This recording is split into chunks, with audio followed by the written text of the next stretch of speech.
And here I am, Barbaric, with another review.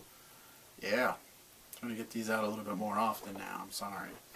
But doing another PS Vita game that I just recently got. I haven't beat it yet, and then back to the same old system. But what I got now is Unit 13. Now, normally a game comes out and I read all these problems with it, all these bugs that a lot of people, encounter, but then I'll play the game and even before a patch is issued, I will never, ever encounter any of these bugs or glitches that anyone is ever talking about. And before I got this, I read a lot. I mean, a lot. The sound will drop out, the game freezes, the game will just, kill your Vita.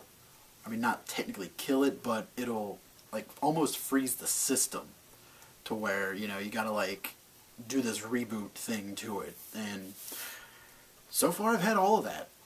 It was weird, because, I read that stuff, and I was like, that stuff usually never happens to me. So I picked it up, without fright, I guess.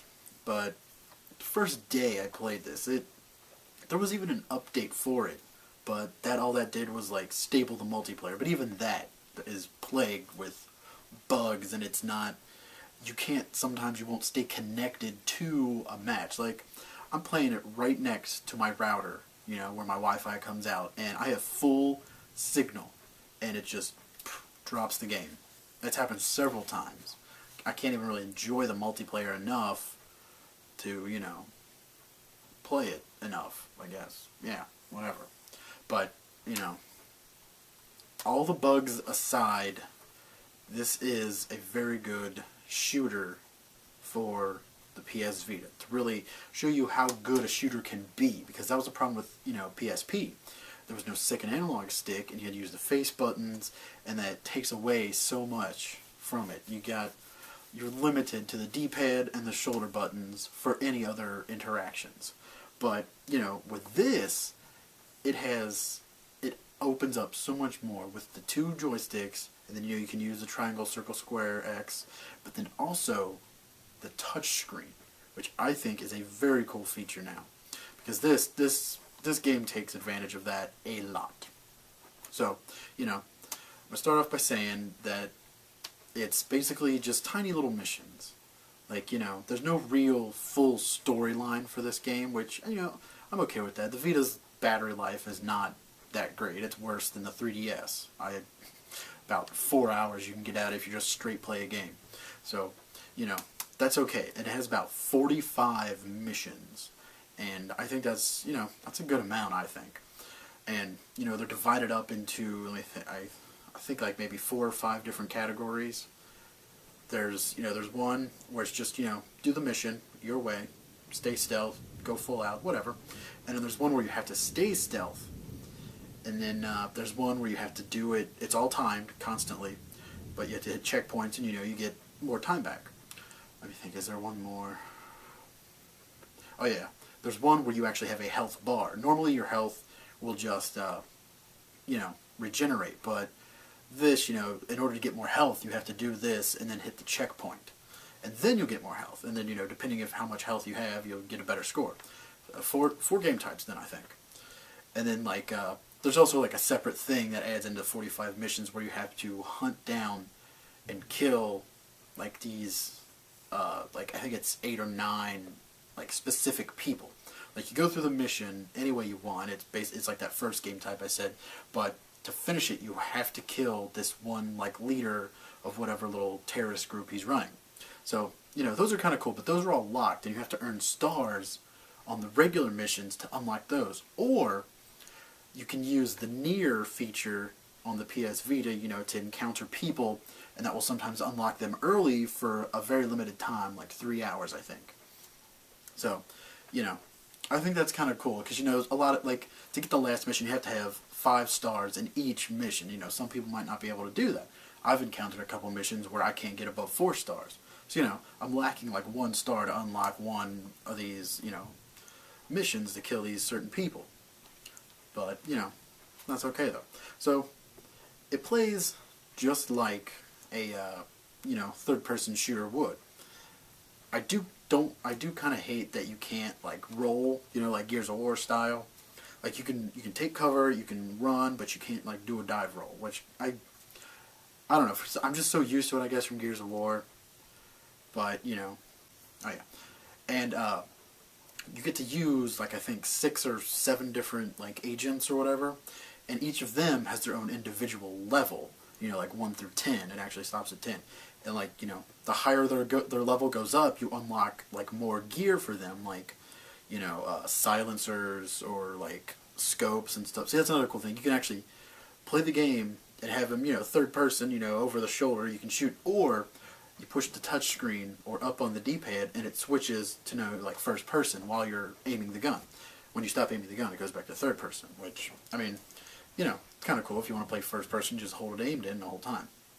It's really helpful for sniper rifles to do that. So it's pretty good. And like each agent has their own specialty. Like one's a stealth guy, one's an all-out like action guy. He's got a shotgun. Then you got your sniper, and then just a couple like regular like a technician guy, and they all have like different weapons they can use.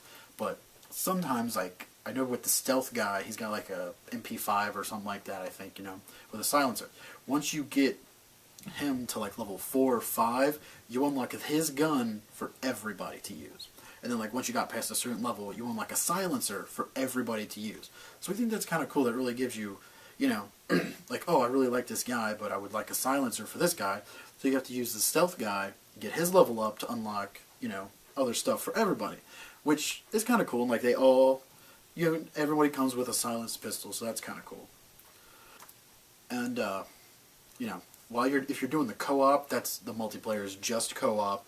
There's no like team deathmatch, none of that. You take on 36 of the 45 missions with a co-op person. And a cool thing that you can do is the built-in microphone on the Vita. You can talk to the person through that, and it comes out the speakers, and they can do the same for you, which really helps. Because if you get on there with someone who's not talking, they're just gonna go in all gung-ho and just start shooting up everybody, and you won't get a better score.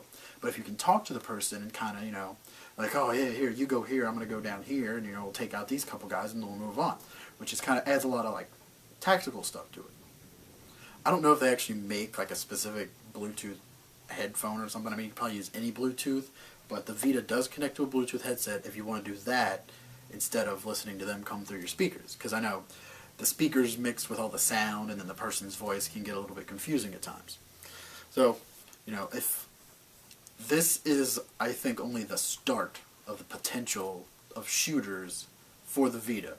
I think we'll really see a lot better when, Resistance Burning Skies comes out in like a month or two, I think. I think that will really throw a lot into the ring for shooters on the Vita. Because I know, like I said, the PSP, it just couldn't do it. There was a lot of good games for it. I know a lot of them were ported over to, the bigger consoles, like Metal Gear Solid Peace Walker. I had that for PSP, but I could not finish it. The controls stopped me from finishing it, so I picked up the HD collection, and now I can play Peace Walker perfect, no problem. I've gotten past the levels that I couldn't beat. So, if you want to see the potential in shooters for a Vita, get Unit 13. If you are willing to look past the various bugs and glitches, because I can assure you, you will encounter them. That's a guarantee. Like everybody I know, I've been to a couple forums, everybody has hit these bugs. Even if you download the digital version or buy the real version, you're going to get these bugs. So hopefully they will patch this game very soon to fix a lot of those bugs. But if you can get into it and playing it, it is a fantastic shooter. So that does it for me. I'm Brian Barbaric. Pick up Unit 13 for PS Vita, and I'm out of here.